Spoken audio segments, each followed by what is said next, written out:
Welcome to the KGS Biology Department video. I'm Mr. Rodgers, Head of Biology. Biology is always a popular subject at A-level, with 40 to 50 students starting the course, split between 3 or 4 classes of no more than 14 students in each class. We've had an average of 51% A-star to A grades in A-level biology over the last 5 years, 20% of which were A-star grades. More than 50% of our A-level students over the last 7 years have gone on to study something related to biology at university.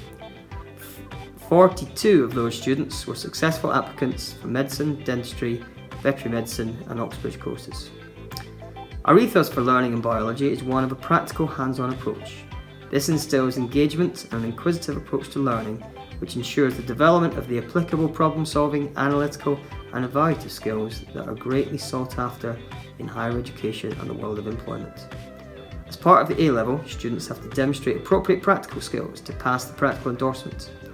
My colleague Miss Hicks and Charlotte, one of our upper 6 students, are going to take you through one of our A-level required practical experiments. So we are doing a required practical investigating the effect of substrate concentration on the rate of reaction of an enzyme. Charlotte, what is the equipment you've got in front of you? So I've got 4 different boiling tubes, each with a different concentration of hydrogen peroxide. So we have 2, 1.5, 1 and then 0.5. We have a tile with potato discs, stop clock, gas syringe, and then all of our solutions here. So first we're going to put 10 potato discs into the first boiling tube, start the stop clock, and then wait 45 seconds before we put the bung on for the gas syringe. So go ahead, do that. Start the stop clock and just wait. Why are we waiting 45 seconds? We're waiting 45 seconds to allow the rate of reaction to reach its maximum point before we put the bung on.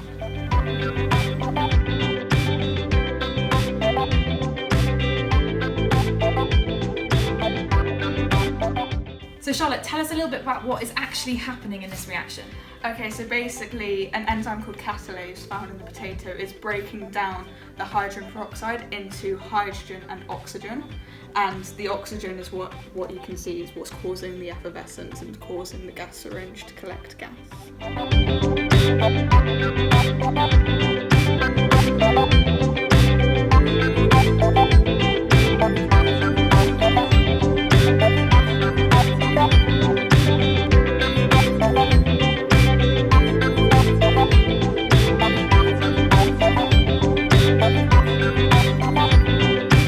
So we're now about to do the boiling tube with the highest concentration of hydrogen peroxide. So we'd expect this one to produce the most amount of oxygen and have the most effervescence.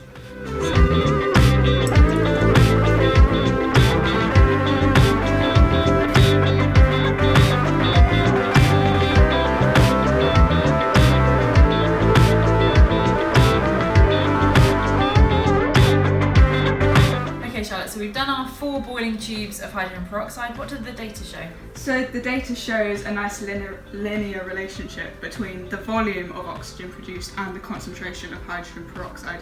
So essentially, the higher the concentration of hydrogen peroxide, the greater the volume of oxygen produced. Were there any sources of error in this practical?